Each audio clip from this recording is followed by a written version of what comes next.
मित्रांनो नमस्कार. आजच्या भागामध्ये खूप मोठा ट्विस्ट घडला आहे.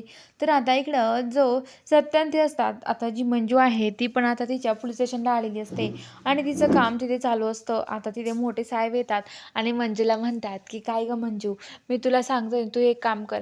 हे बघ आता तू खरंच खूप मोठा शोध लावतेस. तात्यासाहेबांच्या बायकोला हॉस्पिटलमधून गायब केलं हे मला पण बरोबर वाटतं आहे. खरंच कुणी केलं असेल तात्यासाहेबांच्या बायकोला हॉस्पिटलमधून गायब, आपल्याला हे शोधायला हवं," असं म्हणतात. आणि आता लगेच ते पण आता मंजूला साथ देतात आणि म्हणतात, की "तू काळजी करू नको.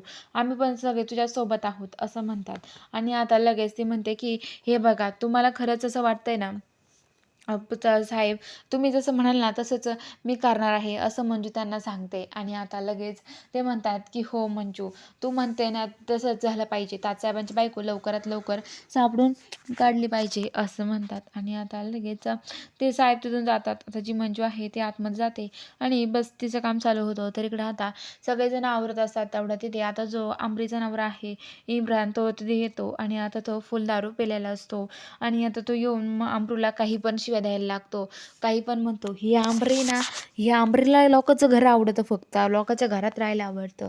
आणि आंबरीला काही पण बोलायला लागतो. तेवढ्यात आता लगेच तो तिथे येतो आणि म्हणतो, की "काय गं आंबरे, कुठं गेली घरघुशी? लवकर बाहेर ये चल."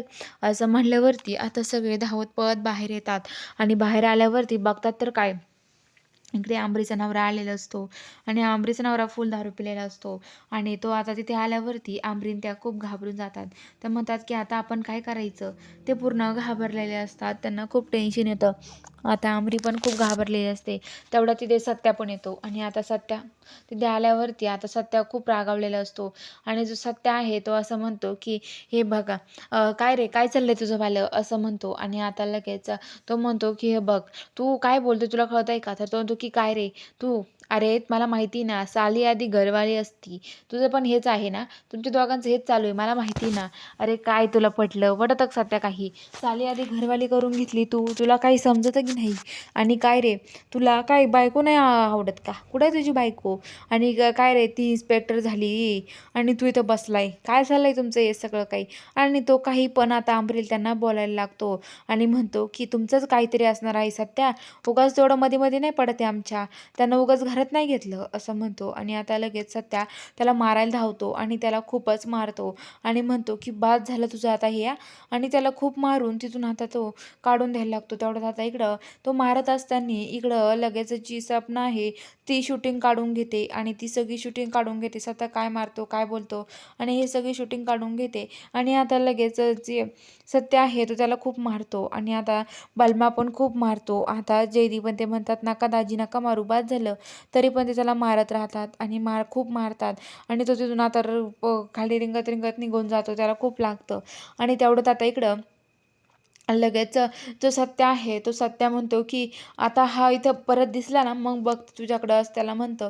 आणि तो तिथून जातो. तर आता इकडं लगेच तो घरच्यांना बाकीच्यांना म्हणतो, "हे बघा, तुम्ही आता पुन्हा एकदा कुणी जरी ना मला ह्या घरी सगळं जे घडलंय ना ते सांगितलं ना तुम्ही या मंजूला, तर तुम्ही बघा फक्त काय करेल मी. तुम्हाला एकेकाला सोडणार नाही मी," असं सत्या म्हणतो. तर आता सगळेजण घाबरतात. तेवढ्या तिथे जी अमृता आहे ती खूप रडत असते. सत्या म्हणतो, "आंबरे तू काळजी करू नको, जा आई तिला घेऊन रूममध्ये जा. तिला शांत करा." "आणि काय गं, काय आंबरे काळजी करू नको. आई सतीदाजी तुझ्या पाठीशी उभा आहे ना. मग कशाला तू काळजी करते? काळजी करू नको. मी तुझ्या कायम सोबत आहे," असं सत्या म्हणतो. आणि आता सत्या पण तिथून जातो आणि तो आता मम्मी साहेबांना त्यांना धमकावून गेलेला असतो, की "अजिबात तुम्ही याच्याकडे हे करायचं नाही," म्हणून.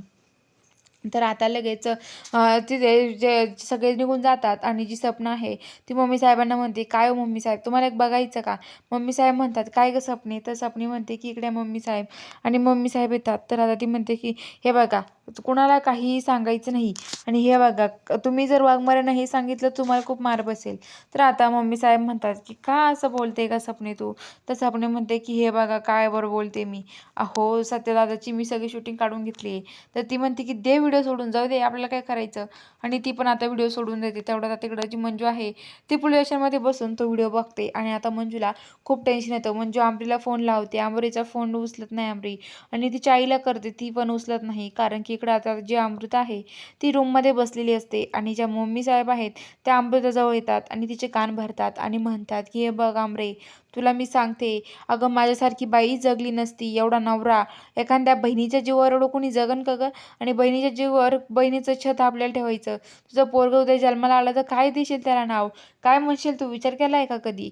तर आता तिला अजूनच टेन्शन येतं आणि अमृता तिथून पळत सुटलेली असते. तर बघूया आता पुढील भागात काय घडतं. बघायला चॅनलला सबस्क्राईब करा.